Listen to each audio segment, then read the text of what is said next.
Hello Indonesia, this is your captain speaking.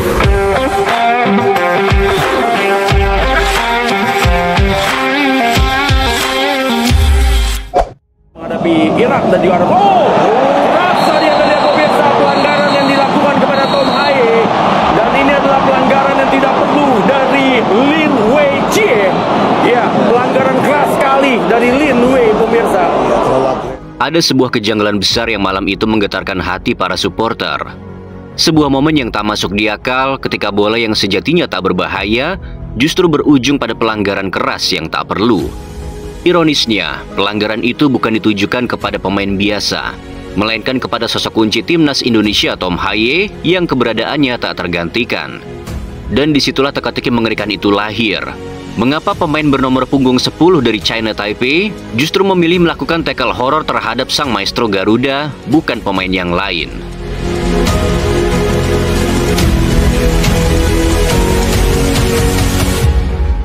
Saat tackle itu mendarat, kita semua tahu kepanikan yang muncul jauh lebih besar bahkan jika dibandingkan ketika gawang timnas kita kebobolan. Tackle gunting itu membuat semua orang menarik napas panjang, entah itu pelatih, pemain, apalagi supporter yang menyaksikan.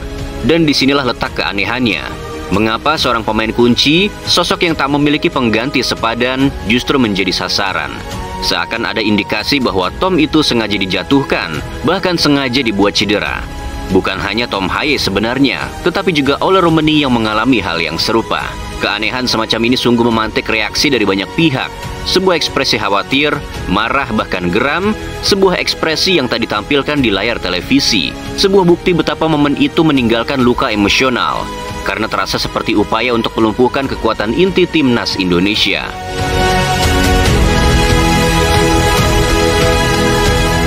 Menit ke-71 menjadi detik-detik paling mencekam bagi seluruh pendukung timnas Indonesia.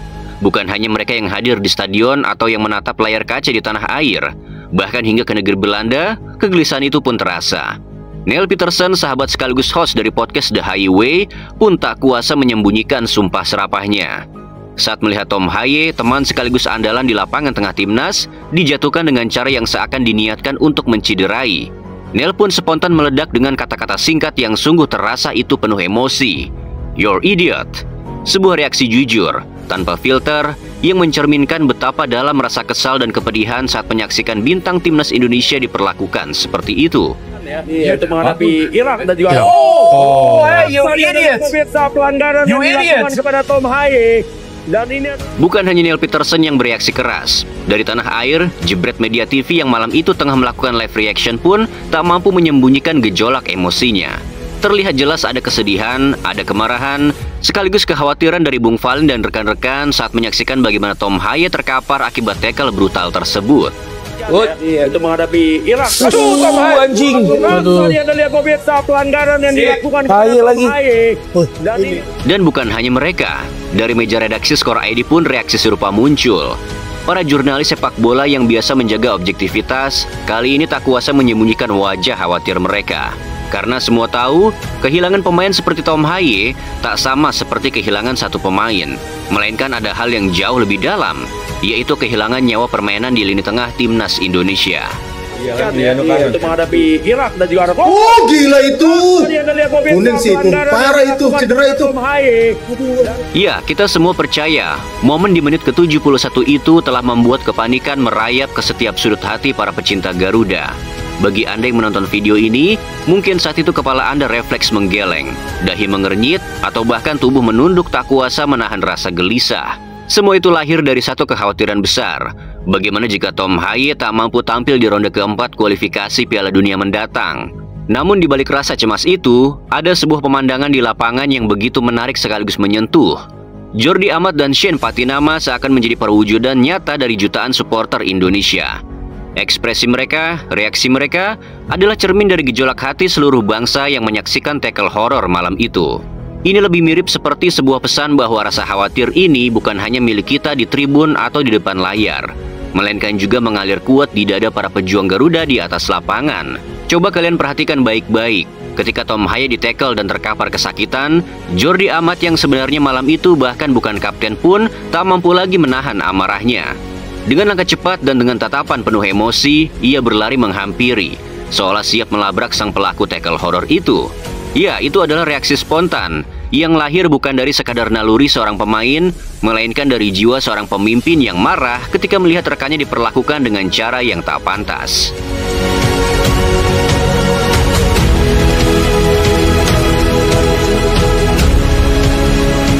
Karena mari kita jujur, ini bukan pertandingan yang menuntut tackle semacam itu. Kita tidak pernah mengatakan bahwa laga uji coba harus dimainkan dengan lembek atau tanpa kontak fisik. Tidak, sepak bola tetaplah permainan dengan penuh duel. Namun untuk momen malam itu, jangankan di laga persahabatan, bahkan dalam pertandingan sengit yang paling menentukan pun, tackle seperti itu jelas tak layak dilakukan. Mengapa?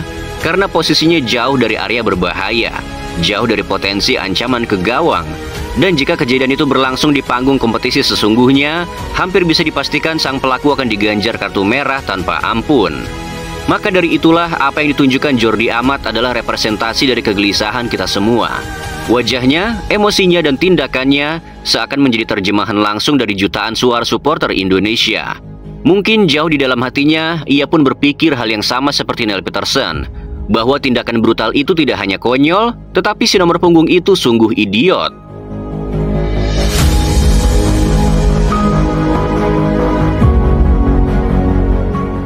Bukan hanya Jordi Amat yang mengamuk malam itu, seorang Shane Patinama pun menunjukkan bahwa dirinya tak bisa tinggal diam. Ia tak terima melihat seniornya, sosok penting di lini tengah, seolah sengaja dihantam dengan niat untuk dicederai. Wajahnya memerah, emosinya membara, dan reaksinya jelas, ia melawan. Itu bukan lagi tentang reaksi spontan, melainkan sikap seorang punggawa Garuda yang mengharamkan untuk diam ketika rekannya diperlakukan sewenang-wenang di lapangan.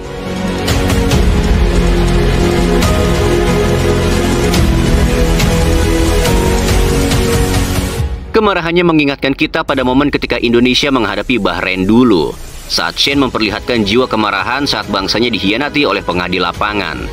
Dan malam itu amarah yang sama kembali diperlihatkan. Sebuah kemarahan yang tak hanya lahir dari rasa kekeluargaan, tetapi juga dari kebanggaan mengenakan lambang Garuda di dada. Karena Shane berdiri bukan hanya untuk Tom Hai, melainkan juga untuk harga diri timnas Indonesia.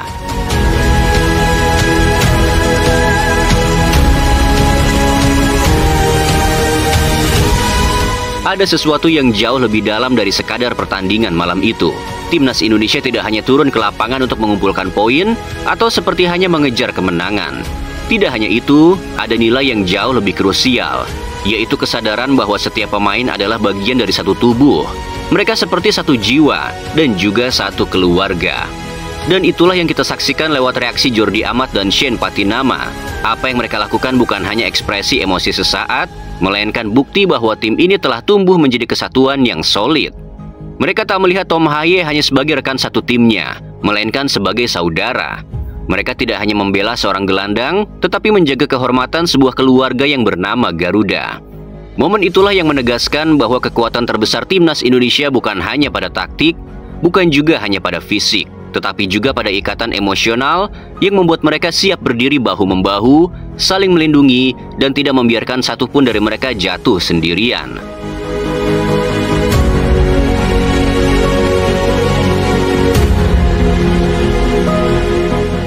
Namun ada satu hal yang hingga kini masih menjadi teka-teki besar, sebuah keresahan yang juga berputar di benak para supporter.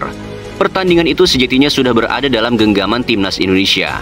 Skor sudah aman, permainan berjalan normal, tidak ada aroma keras, apalagi tindakan berbahaya yang bisa mengancam karir seorang pemain. Namun segalanya berubah ketika Tom Hai masuk. Ya, sekali lagi, saat Tom Hai masuk, reaksi pemain China Taipei tiba-tiba tidak wajar. Padahal Tom bukan tipikal pemain yang tengil, bukan sosok yang suka memancing emosi lawan dengan gestur atau provokasi. Ia hanya bermain sederhana, mengkontrol bola, menggiring secukupnya, lalu mengirimkan umpan panjang akurat kepada rekan-rekannya. Semua berjalan biasa dan semuanya wajar. Lalu entah mengapa seolah ada sesuatu yang tak terlihat, pemain China Taipei justru bereaksi beringas. Mata mereka seakan melihat Tom Hai sebagai santapan empuk. Hingga akhirnya lahirlah tackle brutal sekaligus horor itu, yang tak hanya merobohkan tubuh seorang Tom, tetapi juga meninggalkan tanda tanya besar di hati jutaan pendukung Garuda. Ya, mungkin malam itu kita semua menunduk, berdoa dalam hati, semoga tidak apa-apa, semoga tidak apa-apa. Karena kita sadar, ronde keempat kualifikasi Piala Dunia hanya tinggal hitungan minggu. Dan rasa takut itu nyata.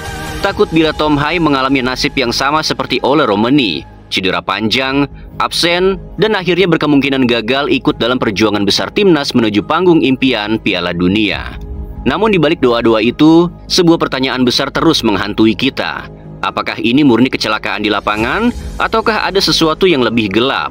Apakah ini sekadar insiden, atau justru sebuah agenda yang disengaja? Entah itu datang dari faktor kontestan yang akan dihadapi Indonesia di ronde keempat, atau bahkan ada kekuatan lain yang tak ingin melihat sang pemain kunci bermain untuk timnas. Karena pemain ini tak memiliki pengganti yang sepadan. Yang artinya jika Tom absen, maka ada sebuah lubang besar yang ia tinggalkan di lini tengah timnas Indonesia. Pertanyaan itu menggetarkan hati kita semua. Apakah benar ada yang menghendaki Tom Hai dijatuhkan, dibuat patah, dan dipaksa menepi dari panggung perjuangan Garuda?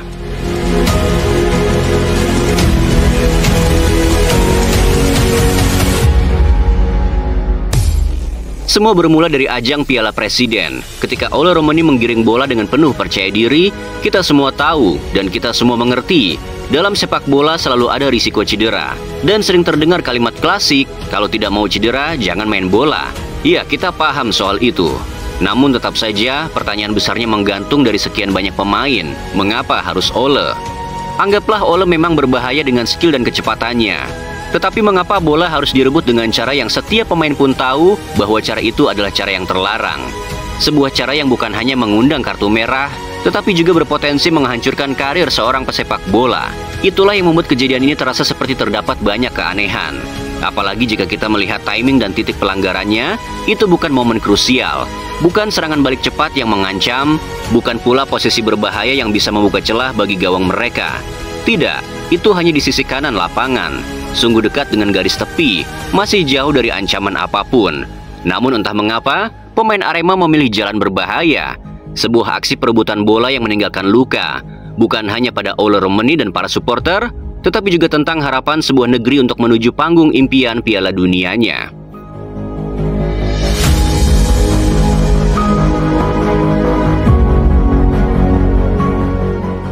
Dan pada akhirnya semua pertanyaan itu masih menggantung di udara. Kita tidak pernah benar-benar tahu apakah tackle-tackle horor itu murni insiden di lapangan atau ada sesuatu yang lebih besar yang sengaja dimainkan di balik layar. Namun yang pasti, kejadian itu telah menorehkan luka emosional bagi kita semua. Bukan hanya karena seorang pemain jatuh, tetapi karena rasa takut akan hilangnya kekuatan inti Garuda di tengah jalannya perjuangan. Tom Hai dan Ole Romani bukan sekedar nama. Mereka adalah ruh dari lini tengah timnas Indonesia, bagian dari denyut nadi permainan yang tak bisa digantikan oleh siapapun. Maka ketika mereka dijatuhkan, yang runtuh bukan hanya tubuh seorang pemain, melainkan juga harapan yang kita titipkan di pundak mereka. Namun di balik semua keresahan itu, ada secercah cahaya yang tetap membuat kita tegak berdiri. Ada punggawa baru yang saat mereka menguasai bola, sungguh terasa ada harapan di sana. Dan dua pemain itu adalah Miliano Yonathans dan Mauro Zylstra. Selain itu, reaksi Jordi Amat, Shane Patinama, hingga jutaan supporter yang bersatu dalam rasa amarah dan khawatir membuktikan bahwa timnas Indonesia hari ini bukan lagi hanya kumpulan 11 pemain. Mereka adalah keluarga, satu jiwa, satu tubuh, dalam satu tekad yang tak akan pernah membiarkan satu pun dari mereka jatuh sendirian. Dan mungkin inilah yang harus kita pegang erat, bahwa kekuatan Garuda tidak akan pernah hanya bergantung pada satu orang, melainkan pada keberanian dan ikatan yang membuat mereka tak seperti tak bisa jatuh. Jika ada pihak yang ingin menjatuhkan kita, maka mereka harus berhadapan dengan sesuatu yang jauh lebih besar daripada satu nama, yaitu semangat jutaan rakyat Indonesia yang menyatu di dada Garuda. Maka dari itu, mari kita jaga dukungan dan kita jaga keyakinan. Karena perjuangan menuju Piala Dunia tidak akan runtuh hanya karena satu tackle. Justru dari luka ini, kita belajar bahwa timnas Indonesia sedang ditempa untuk menjadi lebih tangguh, lebih kompak, dan lebih siap menghadapi siapapun yang menghalangi timnas Garuda. Maka dengan semua itu kita tak akan pernah lelah untuk menggaungkan, bersiaplah dunia, Indonesia akan datang.